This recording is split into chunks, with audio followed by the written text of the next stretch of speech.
गौतम बुद्ध का जीवन कठिनाइयों और संघर्ष से भरा हुआ है। उनके जीवन की यात्रा हमें काफी कुछ सीखा कर जाती है। कठिन परिश्रम, दृढ़ संकल्प और सहानुभूति के माध्यम से हम अपने जीवन में किसी भी लक्ष्य को प्राप्त कर सकते हैं। उनकी शिक्षाएं हमें आशा प्रदान करती हैं और हमें यह विश्वास दिलाती हैं कि हम सुख और शांति प्राप्त कर सकते हैं। राजकुमार से बुद्ध और ज्ञान की खोज। राजकुमार सिद्धार्थ एक सुखी जीवन व्यतीत किया करते थे और उनके पास वह सब कुछ था जो एक राजकुमार के पास होना चाहिए, जैसे कि भव्य महल, स्वादिष्ट भोजन और मनोरंजन के अनगिनत साधन। लेकिन राजकुमार सिद्धार्थ के भीतर एक गहरी बेचैनी थी। उन्हें दुनिया के दुअहक, बीमारी, बुढ़ापा और मृत्यु के बारे में जानने की तीव्र इच्छा थी। एक दिन राजकुमार सिद्धार्थ महल से बाहर निकलने का अवसर पाकर उन्होंने पहली बार दुअहक, बीमारी, बुढ़ापे और मृत्यु का साक्षात्कार किया। यह उनके लिए एक गहरा सदमा था। उन्होंने महसूस किया कि इन दुखों से कोई भी छूटा नहीं है, चाहे वह राजा हो या प्रजा। इस अनुभव उन्हें दुखी कर दिया और उन्होंने राजपाट त्यागने और इन दुखों का कारण जानने का प्रण लिया। उन्होंने वैभवपूर्ण जीवन छोड़ दिया और एक साधारण साधु का जीवन अपना लिया। राजकुमार सिद्धार्थ ने कई वर्षों तक उन्होंने विभिन्न शिक्षकों से ज्ञान प्राप्त किया और कठोर तपस्या की। उन्होंने गहरे ध्यान में बैठकर जीवन के रहस्यों को समझने का प्रयास किया। आखिरकार एक रात बोधगया में एक पीपल के पेड़ के नीचे ध्यान करते समय उन्हें ज्ञान की अनुभूति हुई और वह बुद्ध बन गए। बुद्धत्व को प्राप्त करने के बाद उन्होंने अपना शेष जीवन दूसरों को दुखों से मुक्ति का मार्ग सिखाने में लगा दिया। उन्होंने 4 आर्य सत्य और अष्टांगिक मार्ग की शिक्षा दी, जो दुख से मुक्ति का मार्ग प्रशस्त करते हैं। अछूत विचार। एक बार गौतम बुद्ध वैशाली नगरी में धर्म प्रचार के लिए जा रहे थे।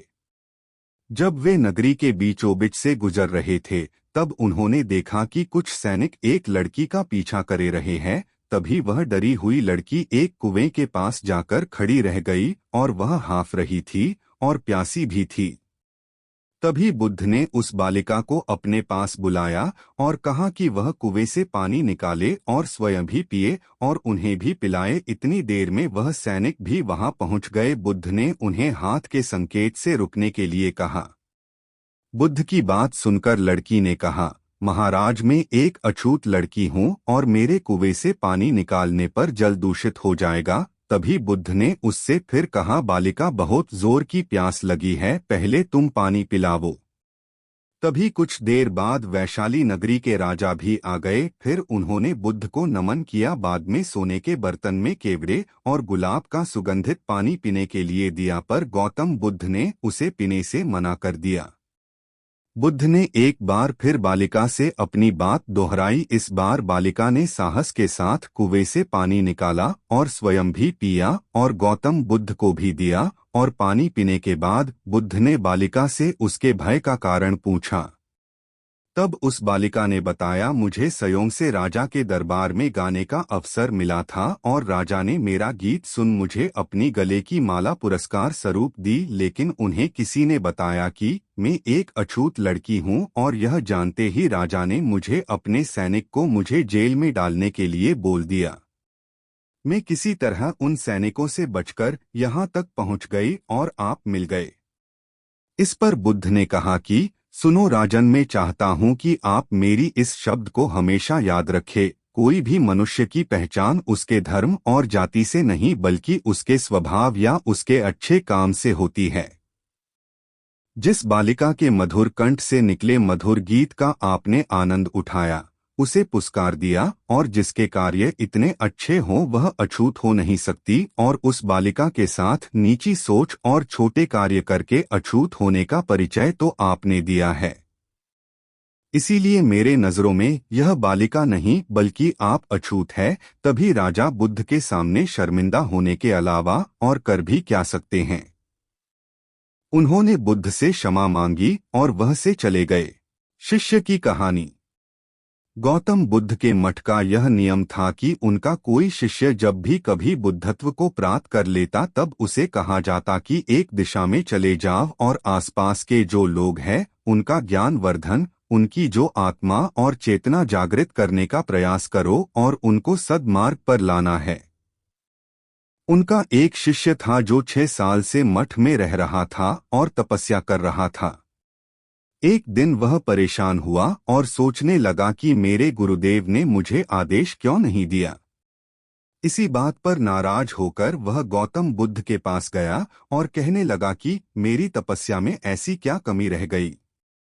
क्या मैंने ज्ञान अर्जित नहीं किया और अब तक आपने मुझे आदेश नहीं दिया कि जाप जाकर किसी दूसरे जगह पर अपना ज्ञान बांटो, और क्या मैंने बुद्धत्व प्राप्त नहीं किया है?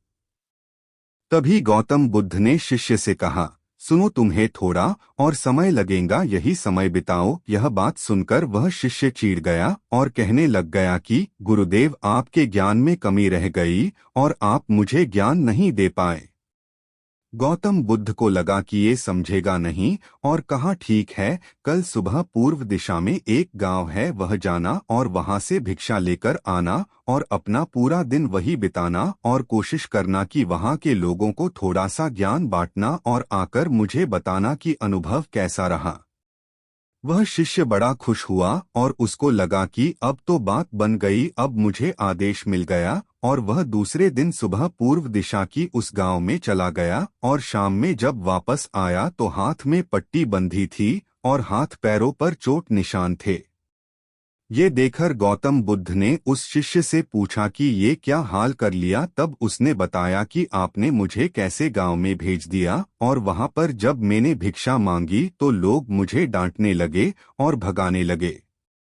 एक व्यक्ति सिर्फ वहां पर मुझे भिक्षा दी, वो भी जमीन पर फेंककर, और कहा कि ले जाओ इसको। इतने बुरे गांव में आपने मुझे ज्ञान बांटने के लिए भेजा, अब आप मुझे कल किसी और गांव भेज देना, मैं जाकर के ज्ञान वहां देकर आता हूं। गौतम बुद्ध यह सुनकर थोड़ा मुस्कुराए और उन्हें तो पता था कि ये कुछ कर नहीं पाएगा, और कहा कि ठीक है, अगले दिन तुम किसी और गांव जाना, लेकिन एक दिन के बाद जाना और एक दिन मठ में रुके रहना है।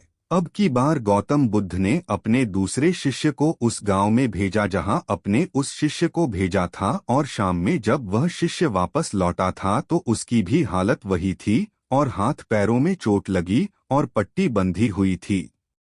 गौतम बुद्ध ने पहले वाले शिष्य के सामने दूसरे शिष्य से पूछा कि हुआ क्या था। तब उसने कहा कि जिस गांव में आपने मुझे भेजा था वह के लोग बड़े भोले भाले हैं, भिक्षा दे नहीं रहे थे, और एक व्यक्ति ने मुझे जमीन पर फेंककर भिक्षा दी और मैंने उसे स्वीकार कर लिया और उसे आशीर्वाद दिया कि तुम्हारा कल्याण हो। तो वह व्यक्ति चौंक गया और कहने लगा कि आप गजब के इंसान हो, मैं आपको जमीन पर फेंककर भिक्षा दी और आप मुझे कल्याण हो का आशीर्वाद दिया। तब मैंने उसे कहा कि मैं अपना कर्तव्य निभाऊंगा और आप भी बड़े दानी हैं और आपने मुझे भिक्षा दी है।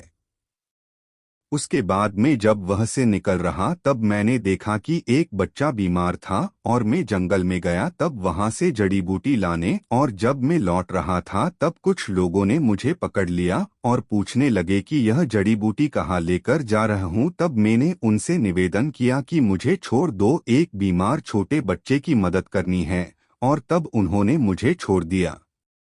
जब मैं गांव में वापस आकर उस बच्चे की मलहम पट्टी कर रहा था तो तभी गांव वाले मुझ पर हमला करने लगे। तब उस दानी व्यक्ति ने, जिसने मुझे जमीन पर फेंककर भिक्षा दी थी, उसने गांव वालों को रोका और कहा कि यह ठीक व्यक्ति है और इसे अपना काम करने दो। जब मैंने जड़ी बूटी लगाई तो बच्चा ठीक हो गया और सब मेरे लिए तालियां बजाने लगे।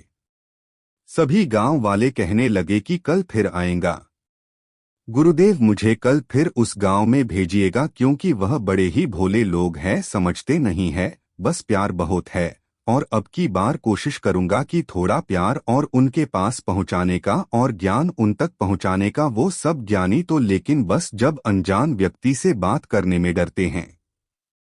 वो जो पहला शिष्य था जो एक दिन पहले उसे गांव में गया था, वह सुन रहा था और समझ रहा था और गौतम बुद्ध की चरणों में गिरकर बोला कि गुरुदेव, कमी तो मुझ में ही थी। आपने ज्ञान तो बहुत सारा दिया, लेकिन मैं उसे आचरण में नहीं ढाल पाया और मैं अहंकार को ऊपर रखा और उसी गांव के लोगों को पहचान नहीं पाया और मार खाकर चला आया। और मार तो इन्होंने भी खाई, लेकिन इनका अहंकार मिट चुका है और ये समझ चुके हैं कि वह लोग भोले भाले हैं और हमें उनसे अलग तरीकों से व्यवहार करना होगा और ज्ञान को आचरण में ढालकर उन लोगों तक पहुंचाना होगा।